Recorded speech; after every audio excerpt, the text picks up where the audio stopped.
Amém, meus queridos. Então, estaremos abordando hoje, continuação do livro de Atos, capítulo 6 hoje. Gostaria de pedir para o irmão Fernando está lendo para a gente, tá? Capítulo 6.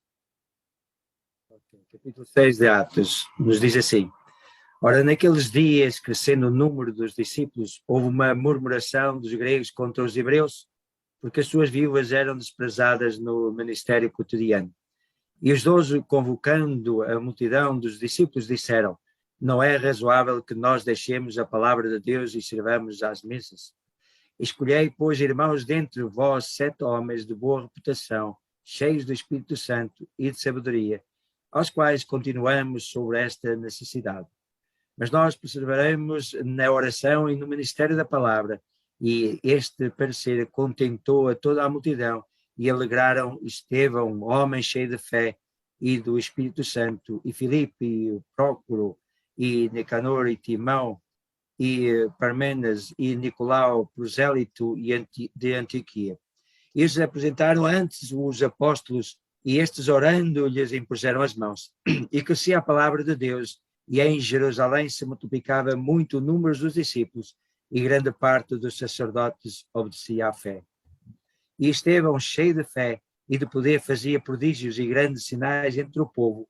E levantaram-se alguns dos que eram da sinagoga, chamado dos libertinos e dos sirineus, e dos alexandrinos, e dos que eram da Cilícia e da Ásia, e disputavam com Estevão. E não podiam resistir à sabedoria e ao espírito com que falava. Então subornaram uns homens para que dissessem: Ouvimos-lhe proferir palavras blasfemas contra Moisés e contra Deus. E excitaram o povo, os anciãos e os escribas, e investindo contra eles o arrebataram e o levaram ao conselho. E apresentaram falsas testemunhas que diziam: Este homem não cessa de proferir palavras blasfemas contra este santo lugar e a lei. Porque nós lhe ouvimos dizer que esse Jesus Nazareno há de destruir este lugar e mudar os costumes de Moisés, que Moisés nos deu. Então todos os que estavam assentados no conselho, fixando os olhos nele, viram o seu rosto como o rosto de um anjo. Amém. Amém, meus irmãos. Então, hoje o capítulo 6, né? Nós vemos aqui que já inicia aqui com uma queixa. Esse capítulo, como eu disse, ele é um capítulo curto, né? Que eu pensei hoje da gente estar fazendo o capítulo 7 também, mas aí eu preferi não a gente fazer um capítulo mesmo por semana, para a gente estar pegando ali os detalhes, tá? Então, provavelmente esse daqui hoje vai ser um pouquinho mais curto, né? São só apenas 15 versículos, e a gente vê aqui que depois do versículo 7, começa ali a história de Estevão, e no início ali do capítulo 7 ele continua. Então, a gente não vai abordar a história toda hoje de Estevão, tá? Então, nós vemos aqui no início a instituição aqui dos diáconos e como isso aconteceu. Nós vemos aqui que no versículo 1, naqueles dias, multiplicando-se o número dos discípulos, houve murmuração ali dos helenistas contra os hebreus, porque as viúvas deles estavam sendo esquecidas, né? Primeiramente aqui, qual que é a diferença entre helenistas e hebreus? Os helenistas aqui eram os cristãos gentios, gregos, né? E os hebreus, obviamente, eram os judeus ali convertidos. E o que estava acontecendo aqui? Aqui nós vemos o problema, as viúvas, ali no caso dos helenitas, né, dos gregos, elas estavam sendo aqui esquecidas, esquecendo com relação à oferta diária. Eles ajudavam as viúvas, os necessitados. Então nós vemos aqui que estava tendo uma negligência com relação às viúvas aqui, no caso, gregas, né? Estavam sendo deixadas aqui para trás na ajuda, e eles estavam aqui, no caso, priorizando aqui as viúvas hebraicas. No versículo 2 ao versículo 6, então, nós vemos aqui a formação, aqui a instituição dos diáconos, que foram aqui apontados justamente pelos apóstolos para resolver essa situação. Então, aqui é bem interessante, né? Para nós, evangélicos, nós conhecemos bem esse termo, né, diáconos, nas igrejas, né, os diáconos da igreja. E aqui nós vamos entender um pouquinho também o significado dos diáconos, até mesmo pela resposta aqui dos apóstolos, que deu a origem aqui da palavra, né? Nós vamos estar vendo isso daqui também. Então, nós vemos aqui que os apóstolos aqui delegaram aqui alguns diáconos para poder resolver esta instituição. Irmãos, aqui nós vemos um ponto bem interessante, até uma má interpretação nos nossos dias, com relação não somente a diáconos, mas também a pastores e bispos. Nós já estudamos todas as cartas aqui do Novo Testamento, então acho que para muitos que já estavam aqui antes não vai ser novidade. Nós vemos no capítulo 2 de 1 Timóteo, que Paulo ali, ele falando sobre as mulheres, ele proíbe as mulheres de ensinar na igreja. Ali a partir do versículo 9, né, em diante, ele fala que a mulher ela é proibida de, né, ele fala, eu proíbo as mulheres de ensinar na igreja e usar a autoridade do homem. E aí nós vemos, né, que ele continua falando e ele explica o porquê. Né? Ele explica falando que porque primeiro veio o homem, né, e a mulher ela pecou no caso no início ali. Então, na verdade, nós vemos que isso aí não era algo cultural, é doutrina bíblica, muito claro isso na Bíblia. Já conversamos bastante sobre isso, analisamos já esse texto, já tivemos várias perguntas aqui, várias dúvidas com relação a esse assunto, e a conclusão é essa, né? Porque a Bíblia ela é muito clara, né? Não é preconceito do apóstolo Paulo, não tem preconceito nenhum da Bíblia, são tarefas diferentes. Na verdade, o homem que ele é chamado para o ministério, e não a mulher. A mulher, na verdade, ela é proibida. Isso é uma doutrina bíblica que nós devemos obedecer. Quando, no capítulo 2 de 1 Timóteo, ali a partir do versículo 9, quando Paulo proíbe a mulher de ensinar, ele fala que ela não deve usar a autoridade que o homem tem. Qual é essa autoridade? Se nós formos para o capítulo 3, ele vem depois no capítulo 3 de 1 Timóteo, e ele começa a explicar qual é essa autoridade que a mulher não pode exercer. E é justamente isso, é sobre os bispos, pastores, né, e diáconos também. Então, se essa autoridade que a mulher não pode exercer, se nós lermos o texto, nós vemos aqui no capítulo 3, que ele dá algumas qualificações para o pastor e para o diácono. E aí ele diz, eu vou ler aqui para a gente entender o melhor, só para a gente entender essa questão dos diáconos, porque é interessante nós entendermos todo o texto, a Bíblia num todo, e não somente uma parte. Aqui nós estamos vendo a instituição dos diáconos. Então é bom a gente entender o que é os diáconos e quem deve ser um diácono. Então no capítulo 3, após Paulo proibir a mulher de exercer essa função, Paulo fala as qualificações dos bispos, né, dos pastores e dos diáconos. Então eu vou ler o capítulo 3, aqui de 1 Timóteo. Fiel é a palavra. Se alguém aspira ao episcopado, né, ao ministério pastoral, excelente obra almeja. É necessário, portanto, que o bispo seja irrepreensível, esposo. Aqui ele está confirmando, é um homem, esposo de uma só mulher, temperante, sóbrio, modesto, hospitaleiro, apto para ensinar, não dado ao vinho, não violento, porém cordato, inimigo de contendas, não avarento, e governe bem a sua própria casa. Está falando de um homem aqui, né? Criando seus filhos sob disciplina, com todo respeito, pois se alguém não sabe governar a sua própria casa, como cuidará da igreja de Deus? Não seja neófito, né? Para não suceder, neófito aqui sem ingênuo, né? Para não suceder que se ensoberbeça e incorra na condenação do diabo. Pelo contrário, é necessário que ele tenha um bom testemunho dos de fora, a fim de não cair no opróbrio e no laço do diabo. Aí, ele continua falando no versículo 8, semelhantemente, os diáconos, na mesma linha, é necessário que sejam respeitáveis, de uma só palavra, não inclinados para o vinho, da mesma coisa, né? Não cobiçosos, não de ganância, ele continua aqui, né? Falando, repetindo. Também sejam primeiramente experimentados, não se mostrarem irrepreensíveis, sejam o diaconato. Aí ele muda, Ele começa a falar da mesma sorte as mulheres. Então, aqui ele está separando. Ó. Você pode ver que o ensinamento ele é bem harmônico. Ele não cai em contradição.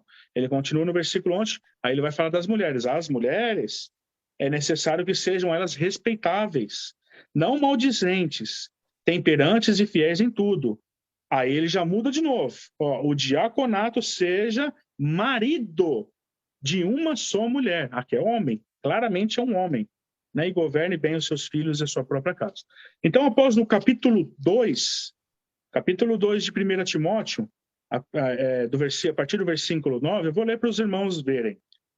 Da mesma sorte que as mulheres, em traje decente, se ataviem com modéstia e bom senso, não com cabeleiras frisadas, nem com ouro ou pérolas, ou vestuário despensencioso, porém com boas obras, como é próprio às mulheres que professam ser piedosas. Aí o versículo 11, a mulher aprenda em silêncio com toda submissão. Não permito que a mulher ensine nem exerça autoridade sobre o homem. É essa autoridade que ele explicou, eu acabei de ler, que é a autoridade do homem no capítulo 13, que é o diácono e é o pastor. Então, biblicamente falando, meus irmãos, nós estamos aqui no capítulo 6 de Atos, começando falando aqui sobre a instituição dos diáconos. A primeira coisa que nós devemos entender, o diácono é homem, não existe diaconisa, né, como em muitas igrejas tem. Existem muitos teólogos nos nossos dias que eles acreditam que existe diaconisa, né? Eu, particularmente, biblicamente, precisamente lendo a Bíblia, muito claro para mim que o diácono ele é homem e Paulo ele proíbe a mulher de exercer essa função, essas duas funções de pastor e de diaconisa, no caso, né? Então, para a gente entender, e notem bem aqui, meus queridos irmãos, e como eu sempre falo, a Bíblia ela deve ser analisada com precisão. Se nós olharmos aqui, nós vamos ver que aqui, eu vou chegar nesse ponto aqui, que os escolhidos para os primeiros diáconos são todos homens também. Então nós vemos que essa harmonia bíblica, a Bíblia não se contradiz, né? Ela continua sempre seguindo de uma forma harmônica. Então, eu quis trazer esses dados, meus irmãos, para primeiramente vocês estarem lendo, estarem checando nas suas Bíblias e conferindo, né? É importante a gente entender as coisas como elas são biblicamente, e não como muitas igrejas, ou placa de igreja, ou ensinamentos de homens têm feito ao longo dos anos. Então é importante nós seguirmos a Bíblia. No versículo 5, aqui, já voltando para Atos capítulo 6, nós vemos, como eu disse, né? Olha só, o versículo 5.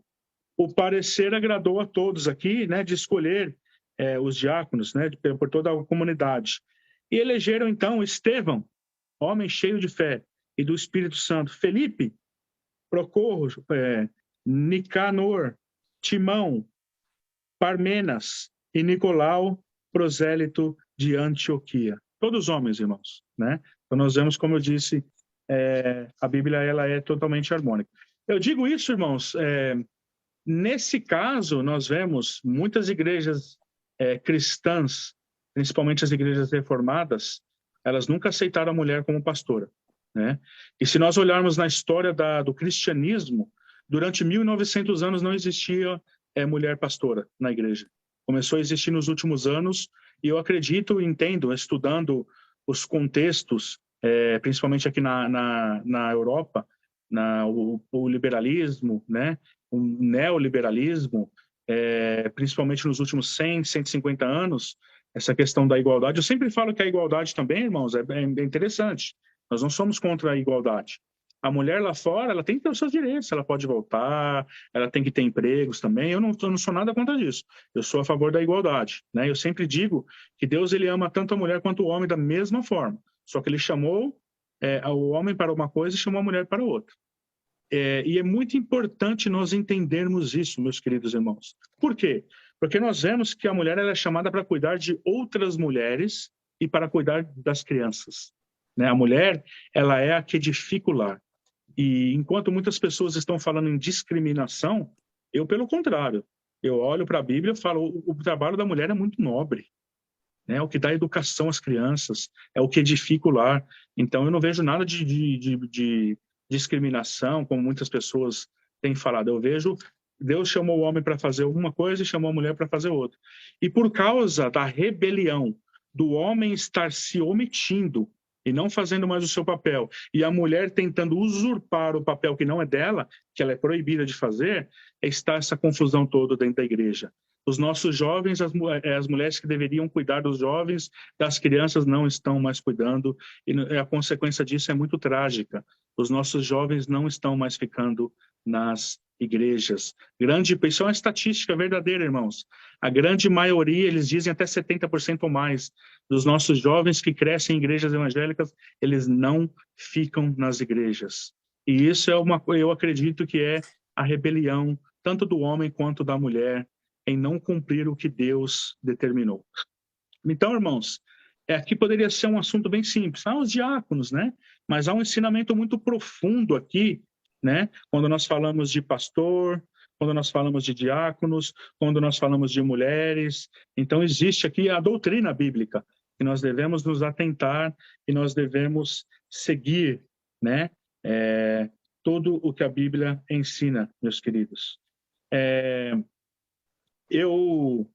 Continuando o texto aqui, então, uma vez que a gente já entendeu essa questão do diácono, nós vemos no versículo 7 aqui que crescia, então, né? Dessa forma, eles instituíram ali os diáconos, e ali nós vemos no versículo 7 que crescia a palavra de Deus. E em Jerusalém se multiplicava o número dos discípulos também, muitíssimos aqui sacerdotes obedeciam à fé também.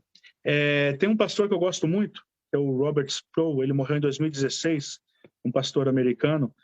O Dr. Sproul, ele falava algo muito interessante, que no chamado pastoral, as pessoas que são chamadas, né, para o pastorado, ele acredita, segundo o Dr. Sproul, que 80% a 90% do tempo do pastor deve ser utilizado com o ensino da palavra. Né? Muitas pessoas podem achar, nossa, mas tudo isso? Né? Irmãos, eu concordo com ele, porque hoje nós vemos muita pouca ênfase no ensino bíblico, né? E eu acredito que o pastor ele deve focar o tempo dele com os irmãos na igreja muito em ensino bíblico. Mas as pessoas falam, tem que visitar, tem que fazer uma coisa, sim. E nessas funções ele tem que ensinar. O problema é que muitos estão indo, visitando, não estão falando mais de pecado, não estão mais ensinando, e as coisas estão indo do jeito que estão, né? E muitos deles não ensinam porque eles não se dedicam, porque eles não leem, porque eles não estão meditando na palavra, então eles não têm o que ensinar, né? Por isso que as coisas estão desse jeito. Mas eu acredito, como o Dr. Sproul, que o pastor ele deve dedicar o seu tempo, a maior parte do seu tempo é ensinar as pessoas, seja em estudo bíblico, seja na igreja, focar na pregação expositiva, né, no ensino da palavra. Eu acredito que se todos os pastores e os líderes da igreja pensassem dessa forma, eu acredito que a situação da igreja hoje estaria diferente. Então nós vemos aqui que o texto ele vai nesse sentido, se nós olharmos. Nós vemos aqui que os apóstolos eles dizem aqui no versículo 2 mesmo, que é razoável que nós abandonemos a palavra de Deus para servir as mesas. Muito interessante aqui o que ele está falando aqui, irmãos. Servir, essa palavra aqui, servir, deu origem ao diácono. Essa palavra, o verbo servir aqui, é a palavra do grego diáconos, né? Que deu origem justamente à palavra diácono. E daqui nós temos a origem dos diáconos, que eles foram instituídos aqui, que a palavra diácono no grego significa servo, a pessoa que está ali para servir. Então aqui foram levantados os diáconos para servir aqui em uma situação específica. Já no texto ali de Timóteo, nós vemos Paulo orientando ali os diáconos da igreja já com uma função estabelecida dentro da igreja. Então é bem interessante a gente vendo a evolução aqui de como as coisas aconteceram. Então nós vemos aqui algo muito interessante, que os líderes aqui, os apóstolos, eles estavam delegando diáconos para fazerem outras coisas, para que eles o quê? Não abandonassem a palavra de Deus, o ensino da palavra de Deus. E notem aqui que eles continuam aqui falando, no versículo 5 em diante, o parecer agradou a toda a comunidade. Aí eles falam que eles elegeram todos esses homens, apresentaram diante dos apóstolos e esses ali, orando ali por eles.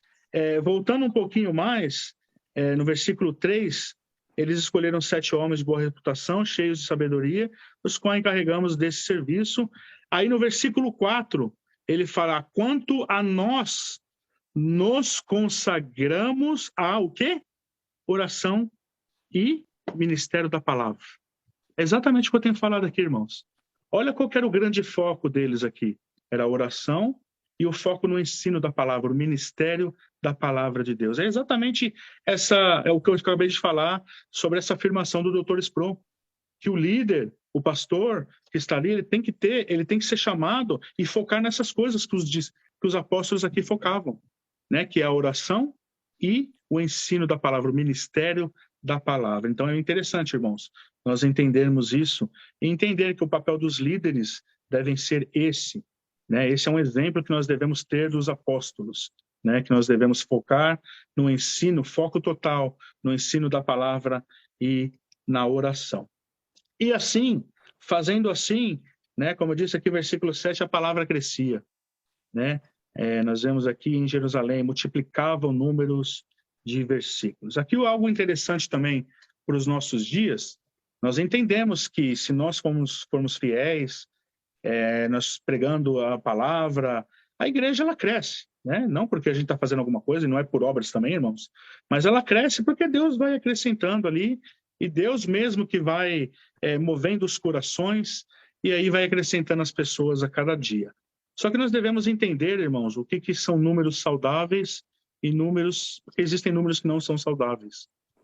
Muitas igrejas hoje em dia, irmãos, estão cheias de pessoas, mas estão vazias de Deus. Temos igrejas lotadas, igrejas focadas em entretenimento, igrejas focadas ali, idolatrando os seus pastores, os líderes, onde os seus líderes ali são falsos pastores, que puxam a glória para eles. Então nós devemos ver isso, irmãos, entender isso. O que é? Nós devemos crescer? Queremos o crescimento? Claro que queremos, mas queremos um crescimento saudável, um crescimento através do ensino da palavra. Porque se o crescimento não for através desse ministério da oração e o ministério do ensino da palavra, irmãos, não vai ser um ensinamento saudável. Então nós devemos entender isso. Porque às vezes a gente vai entender, então a igreja tem que crescer, a igreja é grande, é sinal então que ela está indo muito bem. Não é bem assim. Pelos frutos nós conheceremos. Então nós devemos analisar as coisas. Quando nós vamos numa igreja, nós devemos ver que toda honra, toda glória, ela é ao Senhor. O culto, ele é feito sempre para o Senhor, seja nas orações, dando glórias, agradecimento, com toda a humildade. A pregação da palavra deve ser fiel à palavra de Deus. Então nós vemos as músicas, as canções, elas devem ser dirigidas a Deus em adoração, em agradecimento. E se não for dessa forma, irmãos, não é um culto para Deus e não é uma igreja de Deus. Né? Por que eu digo isso? Existem muitas aberrações nos nossos dias. Existem igrejas hoje para tudo que é público. Existem igrejas até de homossexuais. A pessoa pode chegar lá e vai casar homossexual. Então hoje existe igreja para agradar todo tipo de público. E nós devemos entender isso, irmãos. Nós não devemos fazer parte de igrejas que não seguem os parâmetros bíblicos e os ensinamentos apostólicos. Então crescimento sim, crescimento saudável, né? Nem toda igreja que está cheia quer dizer que elas estão cheias de Deus, né?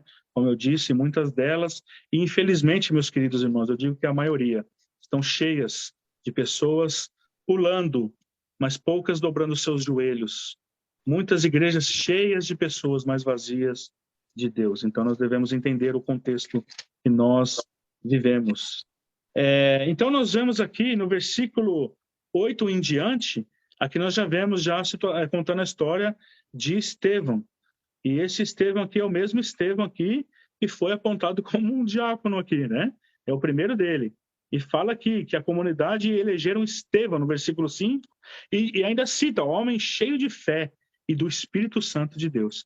Já no versículo 8, nós vemos que Estevão, cheio da graça e poder, fazia prodígios e grandes sinais entre o povo. Irmãos, isso é algo muito interessante. Eu não sei se os irmãos lembram, no ensino passado, no capítulo 5, eu citei sobre que a Bíblia mesmo diz isso. Grandes milagres e prodígios eram feitos pelas mãos dos apóstolos. E nós vemos que realmente, nos evangelhos, nós vemos que Jesus, ele fazia os prodígios. Até o ponto ali, inclusive eu preguei sobre isso ontem, em Marcos capítulo 6, ali do versículo 7 em diante, nós vemos que ali Jesus envia eles. E aí Jesus dá autoridade para eles de curar, de expulsar demônios. E nós vemos que a partir dali, eles começaram também pregar com a autoridade de Jesus e fazer os prodígios, né, no nome do Senhor Jesus. Aqui nós vemos, né, até então, que os milagres eram feitos pelas mãos dos apóstolos. E eu disse no estudo passado, muitas raras vezes e poucas vezes nós vemos que foram feitos prodígios por pessoas que não foram os apóstolos. Aqui está uma dessas exceções, que foi Estevão. Notem bem o versículo 8 novamente. Estevão, cheio da graça e poder, fazia prodígios e grandes sinais entre o povo. Então é interessante isso, meus queridos, que nós vemos que é uma exceção aqui. É uma exceção. Se nós olharmos na Bíblia toda, poucos casos nós vemos sinais e prodígios não foram feitos pelas mãos de Jesus ou dos apóstolos. Então é interessante nós olharmos esses detalhes, né? Eu, particularmente, eu sempre falo para os irmãos, as pessoas falam, prodígios, tudo, essas coisas. Eu, na verdade, o primeiro ensinamento que eu passo para os irmãos, eu sempre falo, toma cuidado com isso. Né? Tome cuidado de ficar procurando prodígios, querer ver alguma coisa, porque o cristão ele vive pela fé. Eu falei sobre isso, inclusive ontem. O anticristo, quando ele vai vir, ele vai vir com sinais e prodígios de mentira. Ele vai enganar muitos. Então, o próprio Senhor Jesus nos disse que ele não daria um sinal a uma geração incrédula. Por quê? Porque nós não devemos seguir sinais.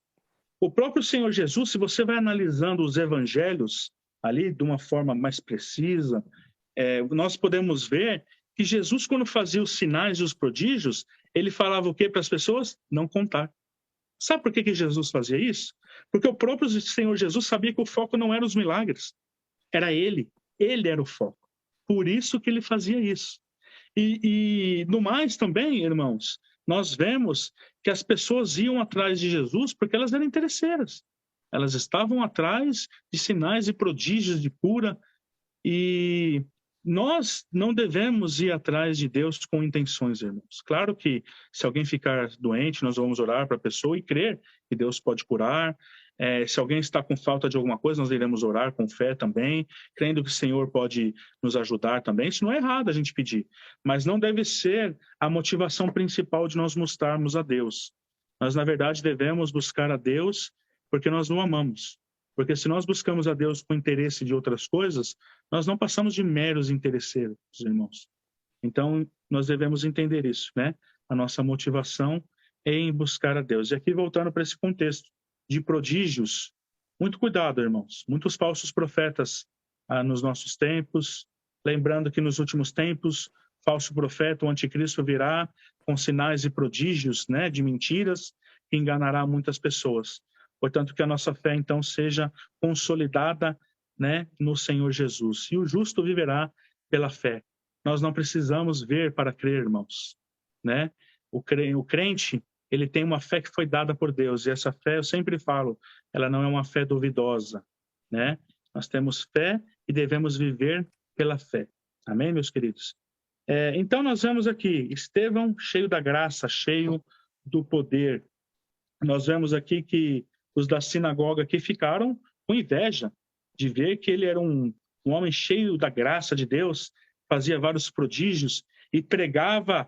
Nós vemos aqui que ele pregava de uma forma que ninguém podia refutar ele, né? Então, o que eles fizeram? Aqui nós vemos no versículo 11, eles subornaram aqui alguns homens para dizer que eles estavam proferindo mentiras, blasfêmias, dizendo ali que o Senhor Jesus, veio para mudar os costumes de Moisés. E ali, então, eles arrumaram essa forma para acusá-lo, ele.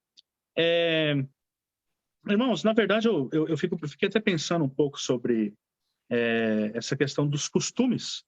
Obviamente, Jesus não veio mudar os costumes de Moisés, não veio mudar nada que foi escrito.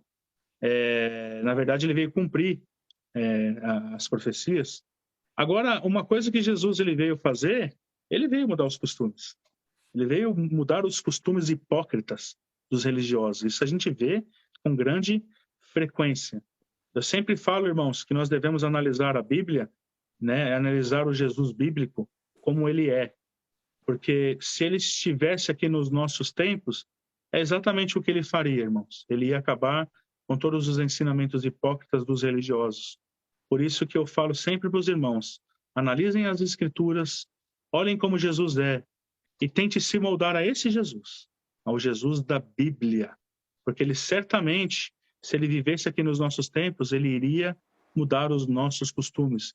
Irmãos, por mais que é difícil para muitos admitir, nós somos seres pecadores, irmãos. Nós somos seres hipócritas, né? Erramos em muitas coisas. Aquele bem que nós queremos fazer, não fazemos. Eu sempre falo isso, né, de Romanos capítulo 7. E nós devemos entender, irmãos, quem nós somos, né? E entender quem é Deus, quem é o Jesus da Bíblia. E nos moldarmos de acordo com ele. Não com o Jesus que é pregado aí em muitos lugares. Esse Jesus aí, ele não existe. E continuando aqui, meus queridos, nós vemos no versículo 14 que foi isso então, né? Eles aqui até então acusaram ele de eles estarem ali, no caso, falando que Jesus ia mudar os costumes de Moisés, e aqui vai acabar, né? Acaba no versículo 15, dizendo todos os que estavam ali levaram eles para o sinédrio, né? E todos os que estavam assentados no sinédrio, fitando os olhos em Estevão ali, ele já para se defender, aqui é antes de ele começar a sua defesa. Eles viram o rosto dele como se fosse um rosto de anjo, né? E aqui nós continuaremos, então, no capítulo 7, quando ele vai iniciar a sua defesa, meus irmãos. Como eu disse, o estudo hoje ele não vai ser muito longo, né? Porque o capítulo 6, como eu disse, ele é bem curtinho, né? E não tem muitas coisas para abordar. Era mais essas questões dos diáconos, né? Eu trouxe um pouquinho mais do contexto mais amplo. E aqui do versículo 8 em diante, ele começa a falar de Estevão aqui sendo levado para o Sinédrio. Então, na semana que vem, no capítulo 7, nós estaremos abordando, então, a defesa de Estevão perante ali o Sinédrio, e, obviamente, nós vemos ali o martírio de Estevão. Amém, meus queridos? Eu vou, então, terminar aqui a gravação, e aí eu vou fazer uma oração.